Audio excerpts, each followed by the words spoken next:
আমার চোখগুলো কি কখনো ঠিক হবে না? আমি কি তোমায় আর বাবাকে কখনো দেখতে পাবো না? এই পৃথিবীটাও কি সারা জীবন আমার কাছে অন্ধকার থাকবে? না সোনা, এমন বলে না। তোর বাবা তো পাশের জঙ্গলে বড় ডাক্তারকে দেখিয়েছে। এবার শুধু তোর জন্য চোখ পাওয়া যাক, তারপর তুইও এই পৃথিবীর আলো দেখবি সোনা। তোর বাবা তো আজও পাশের শহর জঙ্গলে গেছে ডাক্তারের সাথে দেখা করতে। আরে টুনিকার মা, কোথায় তুমি? আরে শোন মা, আজকে আমি খুব খুশি রে। মনে হচ্ছে পুরো জঙ্গলটাকে মাথায় তুলে নাচি। আরে কি হয়েছে, তুমি এত খুশি হচ্ছ কেন? আরে ভগবান আমাদের কথা শুনেছে গো। কালকেই আমাদের পাশের জঙ্গলে যেতে হবে। টিয়া ডাক্তার চোখের খোঁজ পেয়েছে। এবার আমাদের টুনিকা মা পৃথিবীটা দেখতে পাবে। কি সত্যি বাবা? আমি তোমাকে, মাকে আর এই পৃথিবীটাকে দেখতে পাবো? আমার তো বিশ্বাসই হচ্ছে না।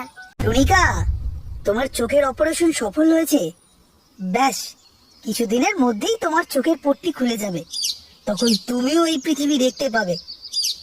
আচ্ছা মা, তুমি সবার প্রথম কাকে দেখতে চাও? আমি সবার আগে নিজের বাবাকেই দেখতে চাই গো ডাক্তার বাবু। এই ভয়ঙ্কর চেহারা কে? কে এটা? আমি তো তোর বাবা রে মা। তুই আবার কাকে দেখলি? কিছু না বাবা, আমার কোনো ভুল ধারণা হবে। হাসপাতাল থেকে বাড়ি ফেরার পরেও টুনিকা বারবার সেই ঈগল পেতনিকে দেখতে পাচ্ছিল। এর ফলে সে সব সময় ভয় থাকতো, কিন্তু টুনিকা কাউকে কিছু বলেনি। টুনিকার অবস্থা দেখে টুনিকার মা বাবা চিন্তিত হয়ে পড়েন। তাই তারা এক তান্ত্রিক বাবাকে ডাকেন। আমি থাকতে কোনো ভূত প্রেত এখানে আসতে পারবে না। সবাই তো আমায় ভয় পেয়ে দৌড়ে পালায়। কেউ কেউ তো আবার আমার কাছে প্রাণের ভিক্ষাও করে। বাবা, আপনি আপনার প্রশংসা বন্ধ করুন আর আমাদের সমস্যার কোনো একটা সমাধান করুন। তাড়াতাড়ি দেখুন আর বলুন আমাদের মেয়েটা এমন ভয় পেয়ে থাকে কেন। হ্যাঁ হ্যাঁ, অবশ্যই মা। আরে মা, এ তো কোনো পেতনি ছায়া মনে হচ্ছে। এই পেতনি তো খুব ভয়ঙ্কর। আমি কিছুই করতে পারবো না এর। আর কিছুক্ষণ যদি আমি থাকি তাহলে ও আমাকেই মেরে দেবে।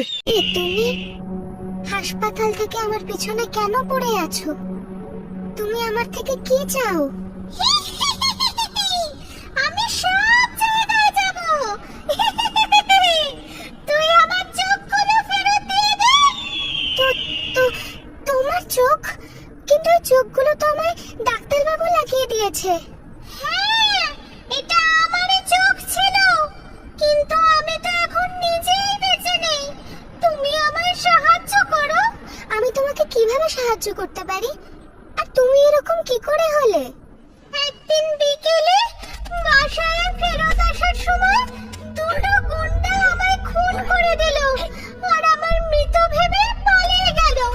কিন্তু তখনও আমি জীবিত ছিলাম। কিছু ভালো পাখি আমায় হাসপাতালে নিয়ে গেল। চিকিৎসার সময় আমার মৃত্যু হয়ে গেল। আর তারপর ডাক্তারবাবু আমার চোখগুলো তোমাকে দিয়ে দিল। কিন্তু আমার ওই দুটো গুন্ডার থেকে বদলা নেবার জন্য আর সত্যিটা জানার জন্য তোমার সাহায্য চাই। তোমার সাথে তো খুবই খারাপ হয়েছে। আমি তোমাকে সাহায্য নিশ্চয়ই করব। বলো, তুমি আমার থেকে কি চাও? আমি তোমার শরীরটা চাই। বাজ, ও বাজ, বাজ, বাইরে এসো, তাড়াতাড়ি দরজা খোলো। মেয়ে পাখির গলা শুনে বাজ তাড়াতাড়ি বাইরে আসে এবং বাইরে এসে মেয়ে পাখিকে দেখে খুশি হয়ে যায়। একা একটা মেয়ে এসেছে রে বাজ, তাও আর তোর বাসায়। মজা এসে যাবে। এইরকম ভাবে দেখতেই থাকবে নাকি বাসার ভিতরেও ডাকবে? হ্যাঁ হ্যাঁ, নিশ্চয়ই নিশ্চয়ই। ভেতরে এসো, ভেতরে এসো। ঘরে ঢোকা মাত্রই সেই পেতনি টুনিকার শরীর থেকে বেরিয়ে যায়। ইগলি, তুমি বেঁচে কি করে উঠলে? ঠিক ধরেছিস, আমি ঈগলি। বল, তাড়াতাড়ি বল, তুই আর তোর তোতলা বন্ধু চিল মিলে কেন মারলি? তুই এটা তো তোমায় চিলই বলতে পারবে। আমি তো সেটাই করি যেটা চিল আমায় করতে বলে। এটা শুনে পেতনি খুব রেগে যায় এবং টুনিকার শরীরে ঢুকে পড়ে এবং গলা টিপে বাজকে মেরে ফেলে। একজন তো মরলো, এবার আরেকজনের পালা। আমাকে কেন মারলি? তখন পেতনি টুনিকার শরীর থেকে বেরিয়ে আসে, যাকে দেখে চিল ভয় পায়। তোকে তো আমি মেলে ফেলে দিলাম, আমাকে মাফ করলে দে। আরে তুতলা, বাজে কথা বন্ধ কর আর বল কার কথা মতো তুই আমাকে মেরেছিস। সত্যি বল, তাহলে যদি আমি তোকে ছেড়ে দিই। সত্যি তুমি আমাকে ফেলে দেবে? এতে আমার কোনো দোষ নেই। ইগলি, তোমার থামি ইগল তো আমার টাকা দিয়ে দিল তোমাকে মারার জন্য। ওই তোমাকে মারতে দিয়েছিল। দেখুন, আপনি কাউকে জীবিত ছাড়বেন না। এই পাখিগুলো পাখি নামের সত্যি। এই ঈগলকে আমি খুব ভালোবেসেছিলাম, নিজের সব কিছু দিয়েছিলাম, কিন্তু ও আমার সাথে এমন করলো।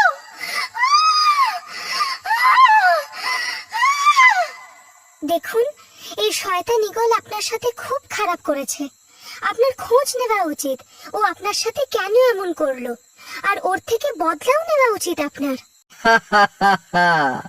কাকাতুয়া, দেখলে তোমার জন্য আমি আমার নিজের বউকেও মেরে দিলাম। এবার আমরা দুজনে আরাম করে থাকবো, আর ওই ইগলির সমস্ত টাকা পয়সা সব আমাদের। আর আমি আর খুশিতে তো তখন থাকবে যখন আমি তোমাকে থাকতে দেব।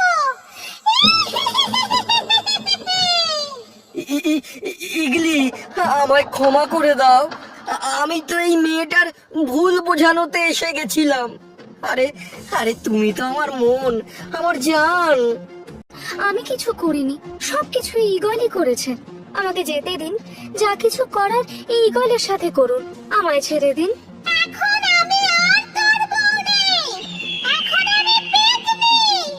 যে মেয়েটার জন্য তুই আমায় মেরে দিলি, এখন সেও তোকে ছেড়ে দিচ্ছে।